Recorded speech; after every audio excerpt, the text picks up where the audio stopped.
Hello everybody out there in YouTube land, and welcome to DC Fans United. So today I am continuing my series of reviews by taking a look back at Countdown, number 32. But first off, I have a quick shout out for my friends over at OutrightGeekery.com. It's a cool geek website, and I'll have a link for them in the description box. So Countdown is known as Countdown to Final Crisis for its last 24 issues. Since this is a countdown, the story order for the numbering is backwards, so that you need to start with issue 51 and read down to issue number 1, which is what I've been doing, so be sure to check out my previous reviews if you haven't already. So issue 32 is written by Paul Dini with Tony Bedard. The pencils are by Al Baranova, and the inks are by Art Tybury,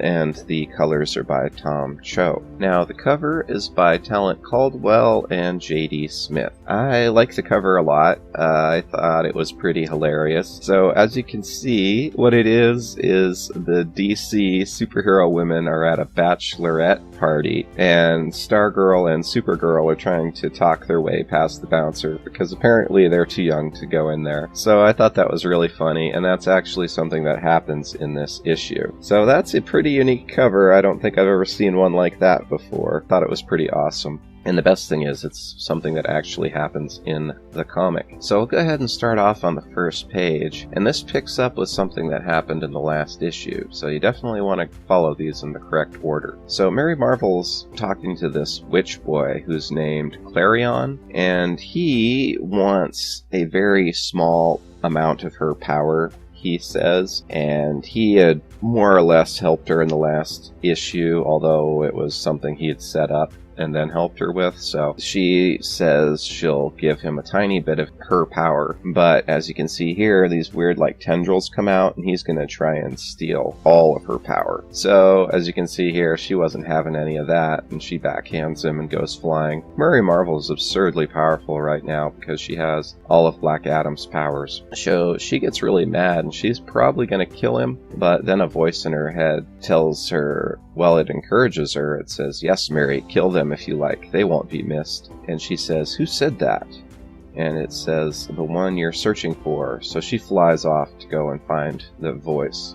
And then we change scenes. In the last issue, the Piper and the Trickster were locked in this room because they have information about Deathstroke, who's going to attack Green Arrow and Black Canary's wedding. So as they tried to leave the room because they weren't supposed to, they got attacked by this mummy, but the Flash shows up again, and he takes away the Piper's flute and the Trickster's bag of tricks and pushes the mummy out the door. So they're really trapped in there now. But the Piper, who can do anything with music apparently, uses a combination of tones from the dial tone on the phone to make the mummy fall asleep. So it was a lullaby, apparently. So the mummy passes out and they run out the door. And then it changes scenes again, and in the last issue, Jimmy Olsen had been picked up by these guys who are taking him to Cadmus because he has superpowers, so they're going to study him. And supposedly they're going to help him, but I don't trust them. So then, this is where we find the bachelorette party, and this is quite funny. So most of the DC superhero women are here because Black Canary is going to be having her wedding. She's going to get married to Green Arrow. So the ladies are having some fun, and they're watching male strippers and drinking and stuff. So Supergirl and Wonder Girl have gotten in. They snuck into the party, but Wonder Woman, she's no fun. She won't let them drink and takes their drinks away. And then Lois Lane shows up, so it's like all the ladies are there. It's pretty fun. And then Wonder Girl and Supergirl manage to steal some drinks, and they're gonna drink them, but Zatanna turns their drinks into ginger ale from across the room. So that's some really funny, lighthearted stuff that you usually don't actually get in Countdown. It's pretty hardcore for the most part. And there's this joke here too. Big Barda's sitting at the bar, and she says, "Tonight would have been much more amusing if we'd done what I suggested." And Hawk Girl says, "And what would that be?" And Big Barda says, "Hunting Zerillian razor apes." So it sounds like Big Barda, alright.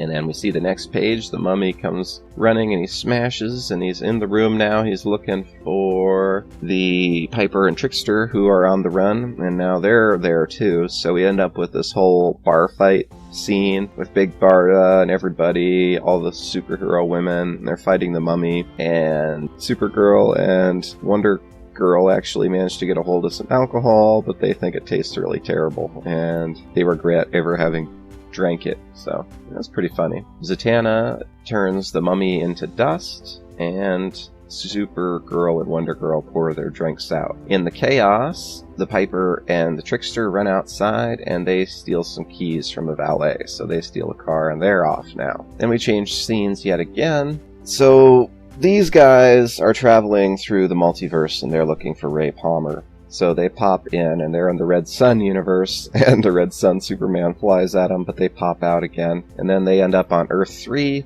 and then we see the Crime Syndicate here, so they are confronted by the Crime Syndicate. So that's pretty interesting, but it changes scenes yet again. And we're back to Mary Marvel. So she is flown to the place where the voice had emanated from, and then we get this big reveal, and we find out it was Eclipso that was calling to her. So that's pretty cool. I like Eclipso a lot. I think Eclipso's a really interesting villain. Now this is a female version of Eclipso, so that's a little different than the one you normally have, who is a male. But apparently Eclipso moved on to this woman named Jean Loring, and now is Eclipso. So that's the end of the issue. There's 2 pages at the end that actually talk about Eclipso. There's the origin of Eclipso, so you get the backstory, and then there's a bit of information about the new Eclipso. So that's all for this issue. It has a pretty cool full-page ad as well. I'll show you here. The Countdown series had some really cool ads to promote it,